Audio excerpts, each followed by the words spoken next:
नमस्कार दोस्तों, mission dream education के ऑनलाइन प्लेटफॉर्म पर मैं आप सबका स्वागत करता हूं। मैं वीरेंद्र यादव। दोस्तों, मैं फर्स्ट ग्रेड जो स्कूल लेक्चरर है उसका सेकंड पार्ट मैं आज आप लोगों को यहां पर कंप्लीट करा रहा हूं। सेकंड पार्ट मैं मैथ्स और रीजनिंग की अपनी एक सीरीज चल रही है जिसमें मैथ्स रीजनिंग के मैं कंप्लीट आपको सॉल्यूशन करा रहा हूं जो पिछले एग्जाम में अब तक क्या है वो सवाल हैं। दोस्तों, आपके सामने स्क्रीन पर एक सवाल लिखा हुआ है और ये आप लोगों का क्षेत्रमिति एंड वॉल्यूम का सवाल है। यहाँ से आपके 100% एग्जाम में सवाल आना है। 1 से 2 सवाल हर बार यहाँ से सवाल आता है। दोस्तों, बहुत सही तरीके से जब आप लोग इस सवाल को पढ़ेंगे तो आप लोग यहाँ पर देखेंगे कि 2 सेमी त्रिज्या एवं 3 सेमी की ऊंचाई वाले एक लंबवृत्तीय बेलन से 2 सेमी आधार की त्रिज्या एवं 3 सेमी की ऊंचाई वाला एक लंबवृत्तीय शंकु हटा दिया जाए तो बेलन के शेष भाग का आयतन क्या होगा। दोस्तों, मैं आप लोगों को बता देता हूँ यहाँ से, अगर हम यहाँ बात कर रहे हैं थोड़ा सा, तो सबसे पहले हम लोग क्या कर रहे हैं, एक बेलन हम लोग यहाँ बनाते हैं। ठीक है दोस्तों, बेलन की हम लोग यहाँ बात करेंगे। तो दोस्तों, यहाँ हम लोग एक बेलन यहाँ बना रहे हैं। ठीक है, बेलन मैं आप लोगों को बनाता हूँ इस तरीके से। एक बेलन है और जितनी बेलन की त्रिज्या है दोस्तों उतनी ही त्रिज्या का एक शंकु इसमें से हम लोग निकाल रहे हैं। ठीक है, इस तरीके से यहां से ये रेडियस मान लीजिएगा आर है जो आपको सवाल में दे रखी है 2 सेमी का। जब आप लोग यहां से निकाल लेंगे तो आपको जो डायग्राम यहां बनेगा ये दोस्तों इस तरीके से कुछ बनेगा। इस तरीके से ये बनेगा आपका। ठीक है, मैं आपको बता देता हूं कि क्या डायग्राम बनेगा। निकलने के बाद इस तरीके से ये डायग्राम आपका निकल के आएगा।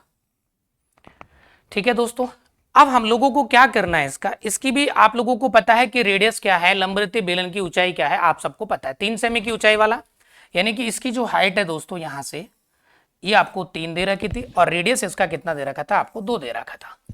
अब हम लोग क्या कर रहे हैं, इसमें से ये निकाल लिया हमने इन 3 सेमी की ऊंचाई वाला एक लंबवृत्तीय शंकु। शंकु की ऊंचाई भी आपके कितनी है दोस्तों, 3 है। ठीक है, तो जैसे हम लोग यहां से निकाल रहे हैं तो बेलन का शेष भाग का आयतन, तो देखिए इसमें से हम लोग जो टोटल बेलन का आयतन है उसमें से शंकु का आयतन घटा देंगे तो शेष भाग का आयतन हमारे पास बच जाएगा। अब बेलन का आयतन का फॉर्मूला होता है दोस्तों पाई आर स्क्वायर एच और शंकु के आयतन का फॉर्मूला होता है 1/3 पाई आर स्क्वायर एच। ठीक है, यहां से आप इसको थोड़ा सा और सॉल्व करते हैं। अगर ये इसमें से घटा दें तो देखें 3 पाई आर स्क्वायर में से पाई आर स्क्वायर एच जाएगा तो ये बनेगा 2 पाई आर स्क्वायर एच और बटे में 3। दोस्तों, यहां पर मैं आप लोगों को बता देता हूं कि आर और एच दोनों की दोनों आपको आर भी 2 दे रखा है और एच भी 3 है, तो हम लोग यहां पर 2/3 आगे सॉल्व करेंगे इसको। तो यहां से आप लोग देखेंगे जब इसको, ठीक है, इस तरह का एक डायग्राम बना है आपके पास, तो ये 2/3 पाई तो आपके ऑप्शन में अवेलेबल है तो पाई को हमें नहीं छेड़ना है। ठीक है, आर की वैल्यू हमें दे रखे, रेडियस कितना है 2 सेमी है। ठीक है, तो 2 का स्क्वायर मतलब 2 गुना 2 आप लोग करेंगे। उसके बाद एच कितना दे रखा है आपको 3 है। ये 3 से 3 आप लोगों का कट जाएगा, 2 दूनी 4 और 4 दूनी 8, यानी कि बाकी जो भाग बचेगा उसका जो आयतन बचेगा आपके पास वो कितना आ जाएगा आपके पास 8 पाई, जो कि ऑप्शन बी में आप लोगों को यहां से अवेलेबल है। कितना आंसर आएगा दोस्तों इसका 8 पाई। ठीक है, हमने क्या किया कि इस तरह का एक बेलन था उसमें से ऐसे शंकु निकाल लिया, तो बेलन के आयतन में से जो शंकु निकाला है उसका आयतन आप हटा देंगे तो आपको बाकी जो भाग बच रहा है उसका आयतन निकल के आ जाएगा। नेक्स्ट सवाल की तरफ हम लोग चलते हैं। अब देखिए दोस्तों, ये सवाल आप लोगों का दोबारा से रिपीट हुआ है। ये सवाल में पिछले कल मैंने जो डिस्कस किए थे, पिछले सवाल हमने डिस्कस किए उसमें ये सवाल पिछले एग्जाम में आ चुका था। बस यहाँ क्या है कि वहां पर नोकिया सोनी और यहाँ मोटोरोला दे रखा है, वहां पर नोकिया सैमसंग और एप्पल था इस तरीके से। बाकी सेम की सेम 70 परिवार ऐसे हैं जो केवल एक ही ब्रांड का उपयोग करते हैं, 47 परिवार ऐसे हैं दोस्तों जो दोनों ब्रांडों का उपयोग करते हैं। ठीक है, और 8 परिवार ऐसे हैं जो इनमें तीनों ब्रांडों का उपयोग करते हैं। लेकिन सवाल में फिर से वही पूछा है कि तीनों ब्रांडों का उपयोग नहीं लेते हैं जो ऐसे, तो इसमें मतलब तीनों ब्रांडों में से कम एक प्रयोग में लेता है। और कितने परिवार ऐसे हैं जो सभी तीनों ब्रांडों को प्रयोग में नहीं लेते हैं। तो बाकी आप लोग जो तीनों ब्रांडों का उपयोग कर रहे हैं, आप लोगों को जो तीनों ब्रांडों का उपयोग कर रहा है वो नहीं लेना है, उसको हटा देना है। तो ऐसे कितने थे 8। बाकी सिंगल ब्रांड और डबल ब्रांड को यूज करने वाले कितने हैं दोस्तों 70 प्लस में 47 जो बनेगा, इनका टोटल आएगा 117। तो ये सवाल तो मैं पहले डिस्कस कर चुका हूं आपके साथ, तो इसका आंसर आएगा दोस्तों 117। ये तो बहुत बेसिक सवाल और आसान था एकदम, बट ऐसे सवाल आपको ध्यान से पढ़ने होते हैं। ठीक है दोस्तों, नेक्स्ट सवाल की तरफ हम लोग चलेंगे। अब यदि किसी एक कूट भाषा में यदि फ्रेम को 43 लिखा गया और हर डल को 68, दोस्तों मैं आपको समझा देता हूं कि जो फ्रेम है FRAME, इस फ्रेम को हमने कोड किया है, रीजनिंग का ये सवाल है 43 से दोस्तों, ठीक है। तो एक बार मैं समझता हूं कि आप लोगों को पता है कि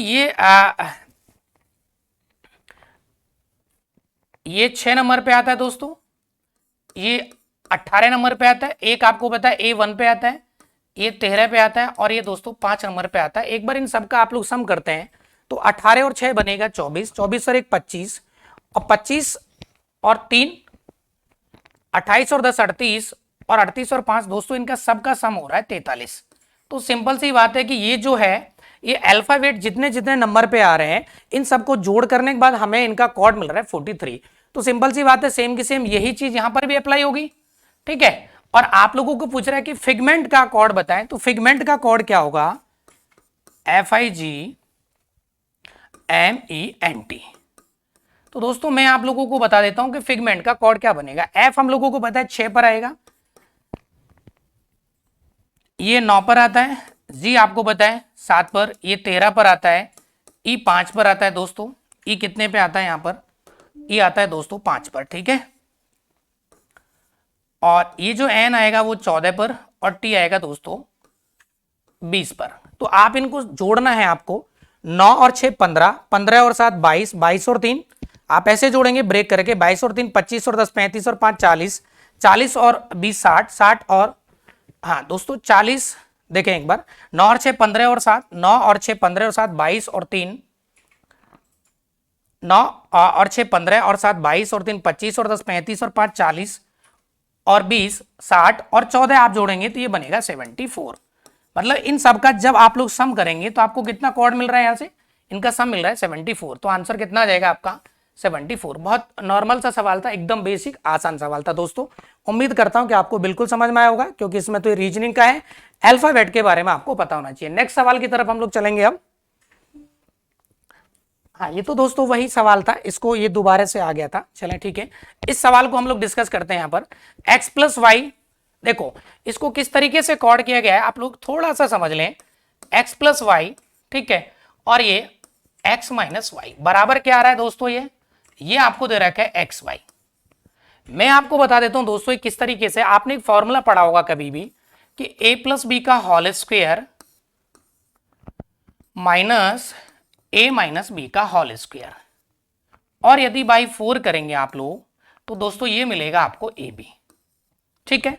देखिए ए स्क्वायर प्लस 2ab प्लस B square minus A square minus B square plus, देखो माइनस 2ab आएगा लेकिन माइनस से क्या हो जाएगा प्लस 2ab।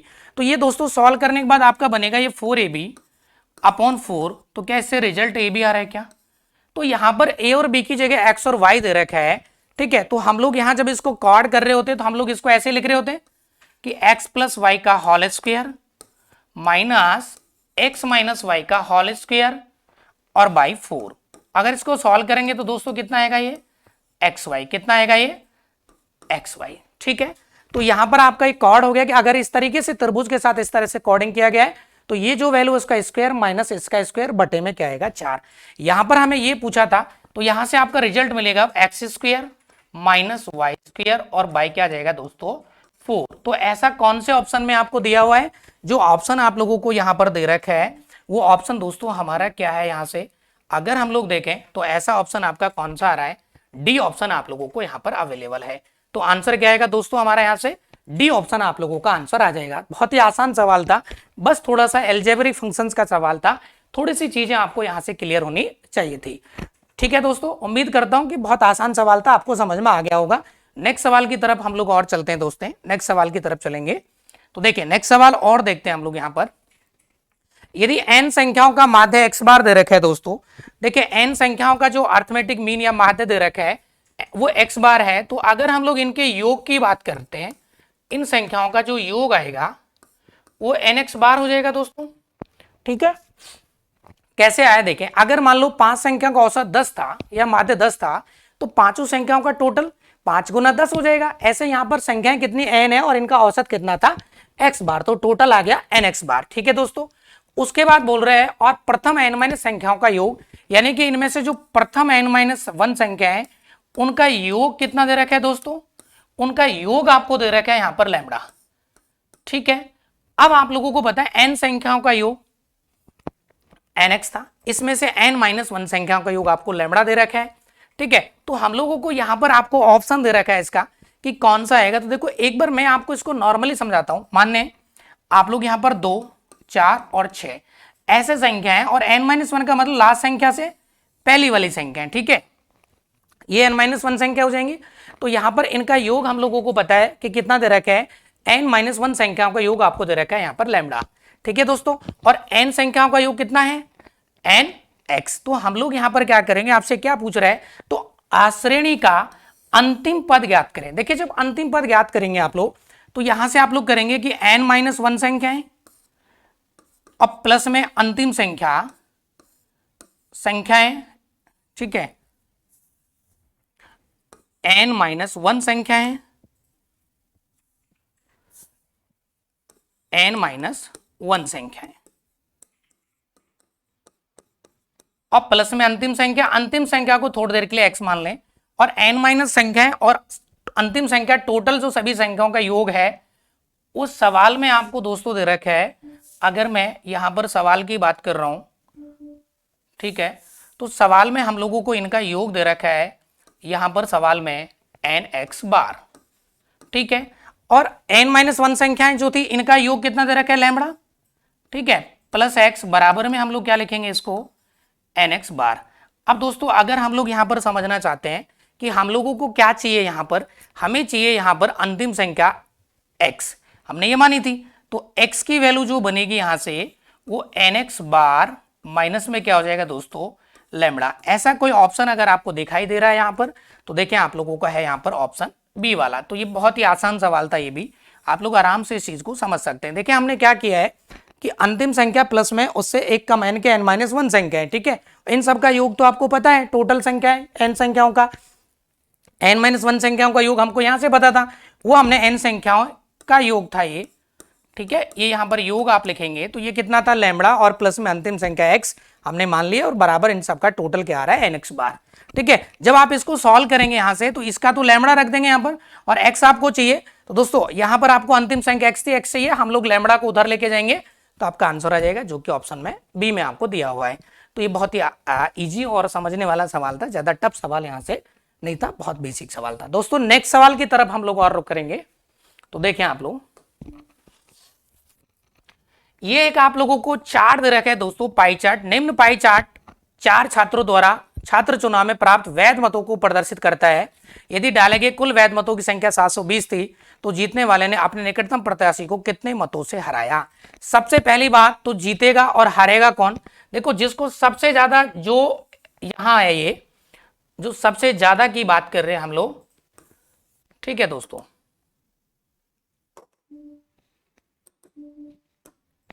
ये 120 डिग्री एंगल बना रहा है, यहां पर 100 डिग्री, यानी कि ये इससे का प्रतिद्वंदी हो गया, सबसे ज्यादा वोट इसी को मिलेगा, इससे कम इसको मिलेगा। अगर हम लोगों को पता है कि टोटल जो है ये वैध मतों को शो कर रहा है, और टोटल ऐसा जो सर्कल बनेगा वो डिग्री की बात कर रहे हैं, तो टोटल बनता है दोस्तों 360 डिग्री का, और परसेंटेज में होता है ये, तो हम लोग जानते हैं कि 100% बराबर होता है 360 डिग्री। ये आप लोग बहुत काम की चीज है, ये आपको आनी चाहिए और इसको आप लोग समझेंगे, यानी कि 100% बराबर होता है 360 डिग्री, और यहां से जो 1% की वैल्यू आती है दोस्तों, ये हो जाता है 3.6 डिग्री। ठीक है, अगर आपको सवाल में पूछता है कि 10% का डिग्री मान बताएं, तो आप दोनों तरफ 10 से गुना कर देंगे। ठीक है दोस्तों, इस तरीके से आप लोग यहां पर बदल सकते हैं। दूसरी बात देखें, इस सवाल में आप लोगों को पता है कि टोटल जो मत है वो 720 है और टोटल 360 डिग्री होगा। तो जो 720 है वो डिग्री में कितना है भाई, 360 डिग्री है, और आपको पता है यहां पर क्या बोल रहे हैं कि अपने निकटतम प्रत्याशी को कितने मतों से हराया। तो इसको 120 डिग्री मिला है, इसको 100 डिग्री मिला है, तो मतलब 20 डिग्री से हरा रहा है। ठीक है दोस्तों, और देखें ये 0 से 0 और 36 से कितनी बार 2, और 2 को 20 से गुना करेंगे तो 40 आपका यहां से क्या जाएगा आंसर, जो कि ऑप्शन में आप लोगों को यहां पर अवेलेबल था। ऑप्शन किसमें दोस्तों, ये ऑप्शन ए में आपका आंसर आएगा 40। तो बहुत आसान सवाल है पाई का। कई बार आप लोगों से इस तरीके से पूछ लेता है कि इसका परसेंटेज में मान बताएं, तो देखें 120 डिग्री परसेंटेज में बदलेंगे तो 360, और परसेंटेज के लिए आप 100 से गुना करेंगे तो देखें 0 से 0 और 12 तिया 36, तो 1/3, 1/3 का मतलब दोस्तों होता है 33 सही 1/3%। ऐसे आपको परसेंटेज में भी कई बार पूछ लेता है कि डिग्री मान को परसेंटेज में आप लोग बदलें, तो इस तरीके से आप लोग बदल सकते हैं। ठीक है दोस्तों, नेक्स्ट सवाल की तरफ चलते हैं। एक एक किस मान के लिए बहुपद 4x³ minus ax square plus 2x minus 1 और 3x³ plus 7x square minus 8x plus a x minus 1 द्वारा भाग दिया जाता है तो समान शेषफल आता है। देखिए दोस्तों, मैं आपको बता देता हूं कि ये दो बहुपद आपको दे रखे हैं। जब आप लोग x माइनस 1 का इनमें भाग करेंगे तो दोनों से जो शेषफल आपको मिल रहा है दोस्तों वो समान मिलेगा। कैसे मिलेगा शेषफल दोस्तों? समान मिलेगा। आप लोग इस चीज को समझेंगे। ठीक है, अब देखें, जब x माइनस 1 का जब आप भाग करेंगे यहां पर, तो सबसे पहले तो आप लोग ये इस समीकरण को सेटिस्फाई करना चाहिए। तो x माइनस 1 को हम लोग यहां पर 0 के बराबर लेंगे दोस्तों। किसके बराबर लेंगे? हम इसको 0 के बराबर लेंगे तो x की वैल्यू कितना आ जाएगा? यहां से 1। और इस x का मान आप इस समीकरण में रखेंगे, यहां से जो वैल्यू आएगा, जो शेषफल बचेगा, और यहां x का मान यहां रखेंगे, दोनों शेषफलों को हम लोग क्या कर देंगे? बराबर कर देंगे। तो x का मान पहले समीकरण में 1 रख देंगे आप लोग।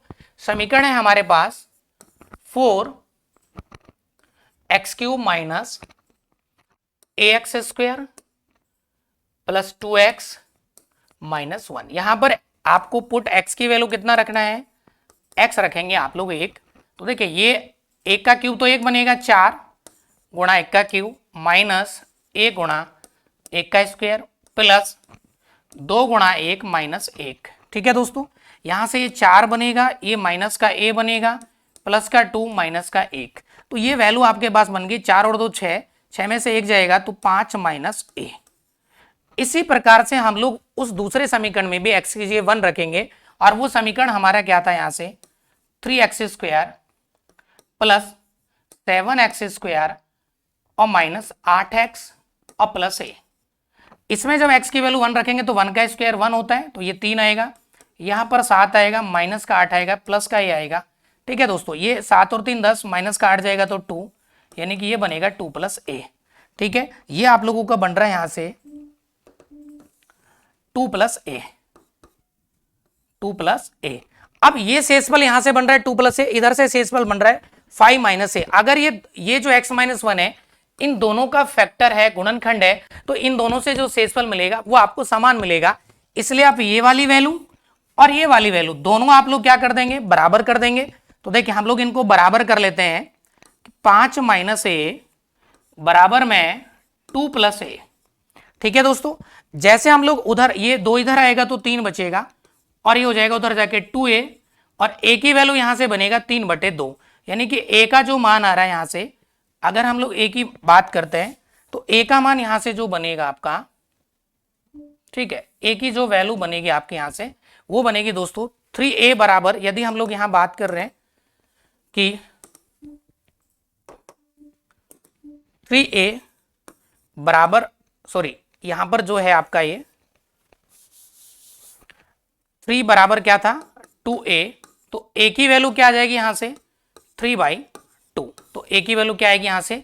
3/2। तो कौन से ऑप्शन में आ रहा है? ये बी में आ रहा है। देखो मैं आपको एक बहुत इंपॉर्टेंट चीज यहां पर सिखा देता हूं। अगर हम लोग यहां बात कर रहे हैं कि कोई भी x माइनस 1 इसका एक फैक्टर होगा तो इसको सेटिस्फाई करेगा, और उससे शेषफल आपको मिलता है 0।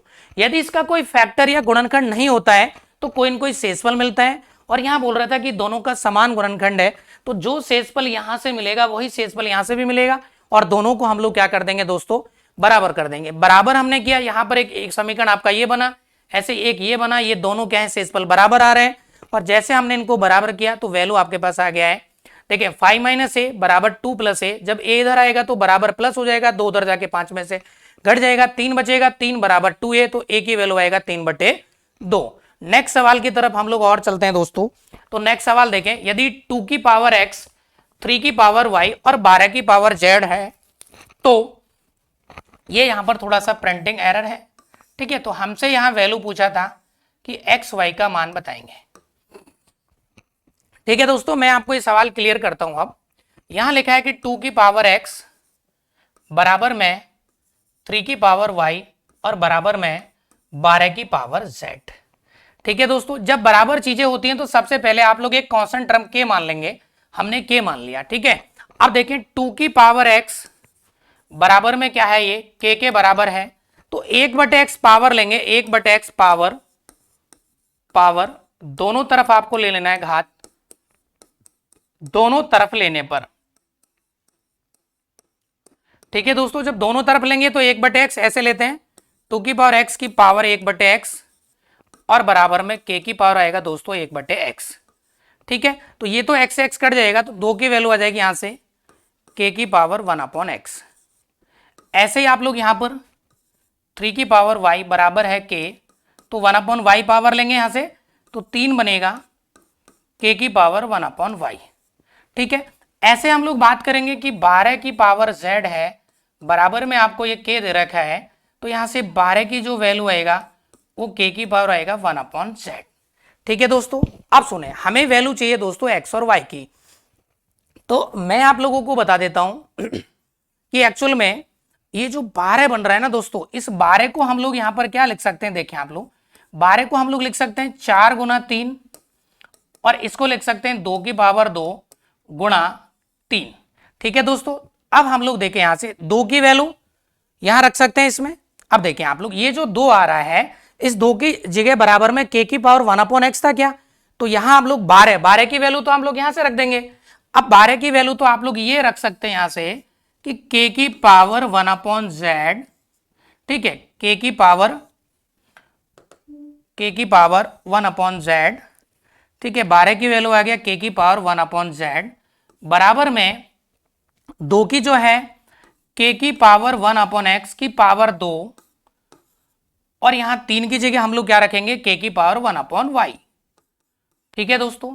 अब देखिए यहां k की पावर 1/z आ जाएगा ये तो, ठीक है। उसके बाद हम लोग बराबर में लिखेंगे यहां k की पावर 2/x और k की पावर 1/y। अब आप लोग देख रहे हैं कि ये आधार समान है, k की पावर 1/z आ रहा है, k की पावर 1/2x आ रहा है उधर और k की पावर 1/x आ रहा है। जब आधार समान होता है तो ये घातें जुड़ जाती हैं दोस्तों ऐसे, ठीक है, बराबर में k की पावर 2/x प्लस 1/y।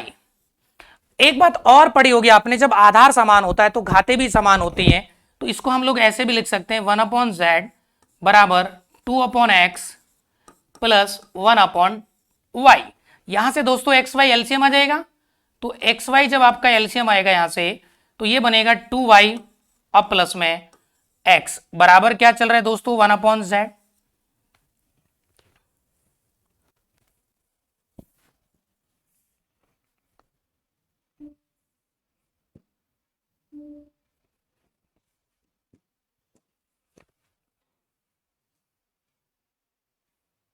देखें ये आप लोगों का यहां से जो चल रहा था, अगर हम लोग यहां बात कर रहे हैं इसमें, तो ये था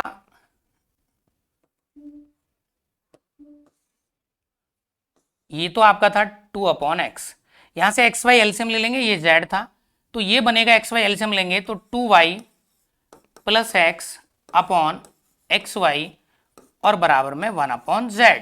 हमें दोस्तों सवाल में चाहिए एक्स वाई का मान, तो एक्स वाई इधर लेके आएंगे तो z इधर गुना हो जाएगा क्या, तो यहां से जो एक्स वाई की वैल्यू आपकी निकल के आएगी वो एक्स वाई बनेगा आपका 2y प्लस एक्स और गुणा में दोस्तों यहां पर मल्टीप्लाई हो जाएगा ये z। तो ऐसा आप लोग ऑप्शन देख रहे हैं कि x प्लस 2y और गुणा में z, वो ऑप्शन दोस्तों आपका है ए ऑप्शन। तो हमारा आंसर क्या आएगा यहां से ए ऑप्शन आ जाएगा, ठीक है। आप लोग समझ सकते हैं बहुत आसान सवाल था, लेकिन थोड़ा सा ये किस तरह के सवालों को आप लोग ऐसे सॉल्व करते हैं। यहां से हमने परफेक्ट इसको सॉल्व किया, 1/z बराबर दिस एक्स वाई एलसीएम आ गया तो यहाँ बनेगा 2y, देखें एक्स से एक्स कट जाएगा तो ये 2 से गुना होकर y और y से y कटेगा तो यहाँ x आएगा और 1/z। हमें चाहिए एक्स वाई का, तो एक्स वाई इधर आ जाएगा, z इसमें गुना हो जाएगा तिरछा, तो एक्स वाई की वैल्यू बनेगा 2y प्लस एक्स गुणा z, जो ऑप्शन किस में दिया होता है आपको ए ऑप्शन में दे रखा है दोस्तों। उम्मीद करता हूं कि आपको समझ में आ गया होगा और इसका ए ऑप्शन एकदम सही था। नेक्स्ट सवाल की तरफ हम लोग चलेंगे। नेक्स्ट सवाल बहुत शानदार सवाल है दोस्तों। एक शंकु, एक अर्धगोला और एक बेलन का आधार समान है और इनके आयतनों में अनुपात दे रखा है आपको ये, तो शंकु की ऊंचाई, अर्धगोला की त्रिज्या और बेलन की ऊंचाई के किस अनुपात के बराबर है, ये आप लोगों से पूछा जा रहा है, ठीक है। अगर हम लोग यहाँ पर बात कर रहे हैं कि एक शंकु, देखें एक अर्धगोला और एक बेलन का आधार समान है और उनके आयतनों का अनुपात ये दे रखा है। आधार समान है दोस्तों तो इनके आयतन V1, V2 और V3 आप मान सकते हैं। पहला लिखा है शंकु, शंकु का आयतन आएगा 1/3 पाई r² h अनुपात, उसके बाद लिखा है अर्धगोला, अर्धगोले का आयतन होता है 2/3 पाई r³। तीसरा लिखा हुआ है यहां पर बेलन, और बेलन का आयतन आपने पढ़ा होगा पाई r² h। दोस्तों यहां लिखा है अर्धगोला और एक बेलन का आधार समान है, ठीक है। इनका आधार क्या है, अर्धगोला और एक बेलन का आधार, शंकु अर्धगोला, इनके आधार समान है, मतलब इनकी त्रिज्याएं क्या है दोस्तों, समान है। तो देखें ये पाई पाई पाई और पाई तो कैंसिल आउट हो जाएगा, एक r², यहाँ r², ये कटेगा, यहाँ बचेगा h/3, ठीक है। यहां बनेगा ये 2/3 r, और दोस्तों ये बनेगा आप लोगों का h। अलग अलग मान लो, इसको हम h1 मान लेते हैं और यहाँ इसको हम लोग ऐसे h2 मान लेते हैं, ठीक है। ये आप लोग h1 और h2 मान लें ताकि अलग अलग चीजें आपको हो जाए, ठीक है। ये जो इनका आयतन का अनुपात सवाल में दे रखा है वो कितना है दोस्तों, 3, 2 और 1। यहां से आप लोगों को क्या करना है कि h1/3 की वैल्यू आप मान लें कि आपके पास 3 दे रखी है, तो h1 बराबर आ जाएगा दोस्तों यहां से 9, ठीक है। उसके बाद ये आप जैसे इसको सॉल्व करेंगे तो यहां से जो r बनेगा आपके पास, यानी कि 2/3 ऑफ r बराबर 2 लेके चलेंगे तो 2 से 2 कटेगा, r की वैल्यू दोस्तों 3 आ जाएगी, और h2 की वैल्यू यहां से क्या आ गई भाई, 1 आ जाएगी, ठीक है। अब हम लोगों से क्या पूछ रहा था, तो शंकु की ऊंचाई, तो शंकु की ऊंचाई आएगी दोस्तों यहां से 9, ये लो। उसके बाद है अर्धगोले की त्रिज्या, अर्धगोले की त्रिज्या आ गई 3, ये रहा आपके पास 3, और फिर बोल रहा है बेलन की ऊंचाई, तो बेलन की ऊंचाई कितनी आएगी दोस्तों यहां से 1। तो ये आप लोगों का आंसर आएगा 9:3:1। ऐसा कौन से ऑप्शन में दिया हुआ है आपको, बी ऑप्शन में। तो इसका आंसर आ जाएगा 9:3:1। दोस्तों बहुत आसान सवाल था, इनके जो आयतन दे रखे हैं उनकी वैल्यू अनुपात में दे रखा है। देखो अगर आप लोग यहाँ पर अनुपात को ऐसे मानते हैं कि 3x 2x और x, तो भी कोई फर्क नहीं पड़ता, क्योंकि ये 9x आ जाता, ये 3x आ जाता, ये x आ जाता, और लास्ट में यहाँ x से x कट जाता, तो कोई फर्क यहाँ पर नहीं पड़ेगा। दोस्तों बहुत अच्छा सवाल और आसान था। नेक्स्ट सवाल की तरफ हम लोग और चलते हैं। अब ये रहा एक और सवाल, अभाज्य गुणनखंडों की संख्या, दिए गए व्यंजक में अभाज्य गुणनखंडों की संख्या दोस्तों आपको बताना है। बहुत शानदार सवाल है, आप लोग यहां पर इसको समझेंगे। देखें दोस्तों क्या है ये, 6 यानी कि 6 की पावर 3 गुणा 3 की पावर 14 गुणा 11 की पावर 7 और गुणा 65 की पावर दोस्तों कितना है ये 4। इसमें आपको बताना है कि अभाज्य गुणनखंडों की संख्या, total prime factors, total prime factors, ठीक है दोस्तों। इसके हम लोग बात करेंगे। तो देखिए टोटल प्राइम फैक्टर निकालने के लिए सबसे पहले इस संख्या को अभाज्य गुणनखंडों में, अभाज्य संख्याओं में बदलें। क्या 6 को हम लोग 2 गुना 3 लिख सकते हैं दोस्तों, इसकी पावर कितनी है 3। 3 अपना आप में एक अभाज्य संख्या है तो इसको एज इट इज रहने दें। 11 अपना आप में एक अभाज्य संख्या है, और 65 को हम लोग लिख सकते हैं 5 गुणा 13, ठीक है, और इसकी पावर कितना है दोस्तों 4। अब जब अभाज्य गुणनखंडों की बात करें तो यहां पर 2 की पावर 3, 3 की पावर 3, 3 की पावर 14, 11 की पावर 7, 5 की पावर 4 और 13 की पावर दोस्तों, 13 की पावर ये कितना आएगा 4। देखो जब टोटल अभाज्य गुणनखंडों की संख्या आपको पता करनी है तो जितनी भी अभाज्य संख्या है, अभाज्य गुणनखंड आपने यहाँ लिखे हैं, इनकी जितनी भी पावर है उन सबको आप लोग ऐड कर देंगे। तो यहाँ पर बनेगा ये 3 + 3 + 14 + 7 + 4 और +4। जब इनको आप जोड़ेंगे दोस्तों तो यहाँ से देखें 3 और 3 6 और 14 20 और 7 27 और 4 31 और 4 दोस्तों कितना बनेगा 35। बहुत अच्छा सवाल है, आसान है। अभाज्य गुणनखंडों की संख्या दोस्तों कितनी आ गई, यहाँ से आपके पास 35 आ गए। देखो मैं आपको समझा देता हूँ, आप डायरेक्ट भी कर सकते हो कि 6 को 2 गुना 3, यानी कि आप ऐसे कर सकते थे डायरेक्ट इसको कि इसमें 2 बार आ रहा है ना पावर, 2 संख्याओं की, तो 6 गुना 2 गुना 3 कर लेंगे, प्लस में डायरेक्ट यहाँ पर 14 ऐड कर दो, प्लस में आप लोग 11 का पावर 7 कर लेंगे। अब 65 में भी 2 बार आ रहा है तो 2 को आप किससे गुणा करेंगे 4 को, क्योंकि 65 को आप लिख सकते हैं 5 गुणा 13, तो एक पावर इसकी आएंगे और एक पावर इसकी आएगी, तो जो है वो पावर को आप डबल कर देंगे।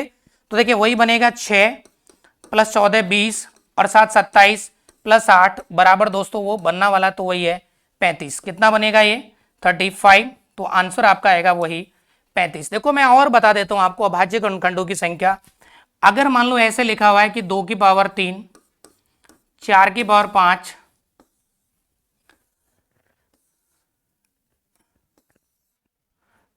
4 की पावर 5, 6 की पावर 10। तो आप लोगों को करना कुछ नहीं, ये तो अभाज्य संख्या है। यहां पर ये 4 जो है आप लोग लिख सकते हैं इसको 2 गुणा 2, और इस 6 को लिख सकते हैं आप 2 गुणा 3। ठीक है दोस्तों, तो यहां पावर तो 3 आएगा, लेकिन यहां जो पावर आ रहा है 2 गुना 2, यानी कि आप 2 गुना 5 से कर दो सीधा, और प्लस में इसमें भी दो संख्याएं छिपी हैं, गुणा किससे कर देंगे 10 से। तो ये बनेगा आपका 3, ये बनेगा 10 और ये बनेगा 20। तो दोस्तों इसमें जो अगर वैल्यू आता है ऐसा कोई एक्सप्रेशन, तो इसमें अभाज्य गुणनखंडों की संख्या 20 और 10, 30 और 3, 33 आ जाती। ठीक है, एक बात और अगर मैं आपको यहां से क्लियर करना चाहता हूं, तो आप लोग ये समझ लेना, कभी भी अभाज्य गुणनखंडों की संख्या आपको निकालनी है, मान लो a की पावर x, b की पावर y और c की पावर दोस्तों क्या है, मान लो z है। यहां पर ध्यान रखेंगे आप लोग, ये जो a, b और c है, ये जो होता है ये होती है अभाज्य संख्याएं। और कभी भी आपको अभाज्य गुणनखंडों की संख्या निकालनी है तो कुछ नहीं करना है, ये जो भी पावर है इनकी सबको आप जोड़ देंगे और टोटल दोस्तों आ जाएगी अभाज्य गुणनखंडों की संख्या। जैसे कि अगर हम लोग और यहां बात करते हैं, मान के चलें मैं अगर और कोई सवाल यहां पर लेता हूं, ऐसे थोड़ा सा और हम लोग इसको समझते हैं। ठीक है, मैं यहां पर एक आप लोगों को ऐसा ही कोई वैल्यू आप लोगों को यहां पर मैं अगर देता हूं तो भी आप लोग समझ सकते हैं। ठीक है, जैसे कि मान लो मैंने 10 कहा कि 10 में आप लोग अभाज्य गुणनखंडों की संख्या बताएं 10 के अंदर।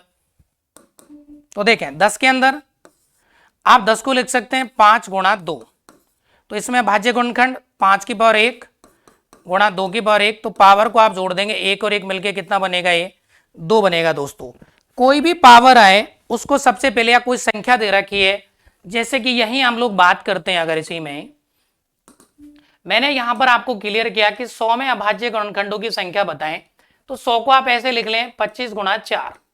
ठीक है, ये 5 की पावर 2 और ये 2 की पावर 2। अभाज्य गुणनखंड पूछ रहे हैं तो जो भी पावर है इनको आप जोड़ देंगे, 2 + 2 तो कितना आ जाएगा यहाँ पर 4। मतलब आप सबसे पहले इसको अभाज्य गुणनखंडों के रूप में बदलते हैं और उनकी जितनी भी पावर आती है अभाज्य संख्याओं की उनको आप लोग जोड़ देंगे, तो वहां से क्या आ जाएगा, अभाज्य गुणनखंड आपके पास आ जाएगा। नेक्स्ट सवाल की तरफ हम लोग चलेंगे। अब देखें, यदि बहुपद ये आप लोगों को दे रखा है कि 2x4, देखें 2x4 plus x³ - 75 of a को x से विभाजित करने पर शेष 150 आता है, तो a का मान। देखिए जब आप इसमें x का भाग करेंगे, यहां पूरा भाग जाएगा, यहां पर भी जाएगा पूरा पूरा, क्योंकि यहां x है, तो इसमें पूरा भाग नहीं जाएगा, तो -75a। और इस सवाल में जो शेषफल आपको दे रखा है दोस्तों, वो शेषफल दे रखा है 150। कितना दिया हुआ ये 100। यहां से शेषफल बनेगा आपका -75 है, क्योंकि x का भाग इसमें भी जाएगा, यहां पर भी x है, इसमें भी जाएगा, लेकिन इसमें नहीं जाएगा, तो -75 है शेषफल बनेगा। इसकी वैल्यू सवाल में 150 दे रखा है। तो ये आप लोगों का जब इसको काटेंगे तो ये माइनस का, ये 75 से 2 बार कटेगा और माइनस का क्या जाएगा दोस्तों, ये 2। तो हमारे पास एक ही वैल्यू कितनी आएगी यहाँ से, -2। बहुत ही बेसिक सवाल और आसान था। नेक्स्ट सवाल की तरफ हम लोग और चलेंगे। दिए गए अनुक्रम में अगला पद क्या होगा। बहुत अच्छा और सीरीज का सवाल है दोस्तों। यहां लिख रहे हैं 8, 10, 18, 44 और 124, और अगला पद आपसे यहां पर पूछ रहा है। तो देखें ये आपको बन रहा है 2, इनका डिफरेंस देखें आप लोग 2, यहां डिफरेंस कितना आ रहा है 18, यहां डिफरेंस कितना आएगा दोस्तों 26। ठीक है, यहां जो डिफरेंस आ रहा है आपका 80। अब आप खुद देखना एक बार, आप लोग यहां पर क्या कर रहे हैं कि इसका 3 गुना +2, डिफरेंस का 3 गुना +2। अगर हम लोग यहां से देखें कि यहां जो आ रहा है आप लोगों का ये, ठीक है, यहां पर देखें आप लोग ये 10 आ रहा है, तो हम लोग यहां पर क्या कर रहे हैं दोस्तों, ठीक है, देखिए 26 का अगर हम लोग 3 गुना +2 करते हैं, ये 8 का 3 गुना +2 करेंगे, 8 या 24, और देखें आप लोग यहां से इसका 2 का 3 गुना, ठीक है, 2 का 3 गुना +2, तो यहां जो बनेगा 2 का 3 गुना 6, ठीक है, 6 + 2। अगर हम 10 में क्या करें, आप लोग डिफरेंस देख रहे हैं, तो 10 में देखें इसका 3 गुना जो डिफरेंस आया और प्लस में 2, तो देखें 10, 3 दूनी 6 और 2 18 बनेगा दोस्तों। ये ऐसे आप जब 18 की बात करेंगे तो यहां डिफरेंस कितना था 8, 8 का 3 गुना +2, तो 8 या 24 और 2 26 और 18 कितना बनेगा दोस्तों 44। ऐसे हम लोग आगे बात करेंगे। अगर मैं बात कर रहा हूं यहां से 100, ये जो 24 आ रहा है, तो 124 कैसे मिला आपको कि 26 का 3 गुना, देखिए 44 में आप लोग क्या जोड़ देंगे कि 26 का 3 गुना प्लस 2, क्या आपको पता है 78 2 80 और 44 क्या बनेगा 124। तो अगला जो डिफरेंस था हमारा यहां पर कितना था भाई 80, तो नेक्स्ट पद बनेगा वो 124 में 80 का 3 गुना और प्लस 2 जब आप जोड़ेंगे तो 8 या 24, 240 और 2 कितना बनेगा दोस्तों ये 124 प्लस में 242, और जब इन दोनों को जोड़ते हैं तो देखें 4 और 2 6, 4 और 2 6, 2 और 1 3, तो हमारा आंसर कितना आएगा 366। ठीक है दोस्तों, ये ऑप्शन सी में आपको अवेलेबल है। ऑप्शन किस में अवेलेबल था, ये सी में। तो ध्यान रखें आप लोग क्या कर रहे हैं, डिफरेंस का दुगुना प्लस 3 गुना प्लस 2, डिफरेंस का 3 गुना प्लस 2, डिफरेंस का 3 गुना प्लस 2, इस तरीके से ये सीरीज आपका सीक्वेंस चल रहा था और ये आप लोगों का इस सवाल का आंसर था। ठीक है दोस्तों, नेक्स्ट सवाल, ये रीजनिंग का सवाल है दोस्तों। इसमें लिखा है कि बी ए का भाई है तथा सी ए की पुत्री है, डी बी की बहन है, ई सी का भाई है, तो ई का चाचा कौन है, चाचा बताना है आपको ई का कौन है। तो सबसे पहले देखें बी ए का भाई है, बी जो है वो ए का क्या है भाई, भाई है। बी कौन, बी भाई है, तो हम लोग अगर मेल है तो उसको प्लस से लिखेंगे और फीमेल को हम लोग उसके ऊपर लगा देंगे दोस्तों माइनस। ठीक है, और एक ही सीरीज के एक ही पीढ़ी के, तो हमने बराबर में लिख दिया इस तरीके से। अब बोल रहे बी ए का भाई है तथा सी ए की पुत्री है, तथा सी ए की पुत्री है। सी कौन है, ए की पुत्री है, तो देखें सी के ऊपर लग जाएगा माइनस और ए की पुत्री है। अभी ए के बारे में नहीं पता है, बी ए का भाई है। ठीक है, आगे एक बार और चलते हैं, और डी बी की बहन है। जो डी है वो बी की क्या है दोस्तों, बहन है। डी कौन है, ये बी की क्या है, डी क्या है यहां पर दोस्तों, डी है जो है बी की बहन। इसको माइनस कर देंगे क्योंकि ये फीमेल है। और ई सी का भाई है, ई जो है ई वो सी का क्या है दोस्तों, भाई है। ई कौन है, सी का भाई है। तो यहां बोल रहा है तो ई का चाचा कौन है, तो देखें ये ई का, ये इसका फादर हो गया, ये इसका भाई हो गया इस तरीके से। ठीक है, भाई में अब जरूरी नहीं है कि साहब ये, तो यहां बोल रहे हैं कि ई का चाचा कौन है। तो ई का चाचा यहां से जो बनेगा वो आप लोग देख पा रहे होंगे कि ये इस तरीके से कोई सवाल चल रहा था, और ये इसकी देखो यहां क्या बोल रहा था, सी ए की पुत्री है, सी जो है वो ए की पुत्री है, और ई सी का भाई है। तो देखिए ई जो है वो सी का भाई है। अब आप लोगों से पूछ रहा है कि ई का चाचा कौन है, तो देखिए ये तो भाई बहन हो गए, इनके पिताजी हो गए होंगे। ठीक है, तो ई का चाचा कौन है, तो ई का चाचा यहां पर कौन आ रहा है दोस्तों, बी आ रहा है। ठीक है, क्योंकि ये दोनों एक पीढ़ी के हैं, तो ये भाई भाई हैं, ये आप भाई बहन हैं, तो ये पिताजी हो गया ई का, मतलब ई और सी का, तो फिर ये बी क्या होगा, इसका चाचा हो जाएगा। ठीक है, तो यहां पर जो आंसर आ रहा है ई का चाचा कौन है, तो आंसर आएगा दोस्तों बी। बी कौन होगा, ई का चाचा होगा। नेक्स्ट सवाल की तरफ हम लोग और चलेंगे। ठीक है, नेक्स्ट सवाल देखते हैं। यहां लिखा है कि निम्न समीकरण में से कौन सा दो चिन्हों एवं दो संख्याओं को परस्पर बदलने से समीकरण सही बन जाती है। तो आप लोग एक बार समझ लें, इसमें 2 और 8 भाग और गुणा करने पर दोस्तों इसमें समीकरण जो है उसको मिस किया गया है। तो मैं एक बार आपको समीकरण बता देता हूं क्या है समीकरण। ये प्रिंटिंग एरर कर दिया इसने। ठीक है, समीकरण हम लोग लिख लेते हैं क्या था यहां पर। इसका जो समीकरण बनेगा ये इस तरीके से था कि 4 भाग 3 प्लस 2 गुणा 4 माइनस 8 बराबर में दोस्तों दे रखा है 12। अब आप लोगों को निम्न समीकरण में से कौन से दो चिन्ह एवं दो संख्याओं को परस्पर बदलने पर समीकरण सही बन जाती है।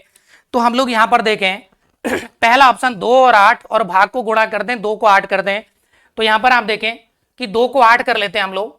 ठीक है, भाग को क्या कर रहे हैं हम लोग, गुणा।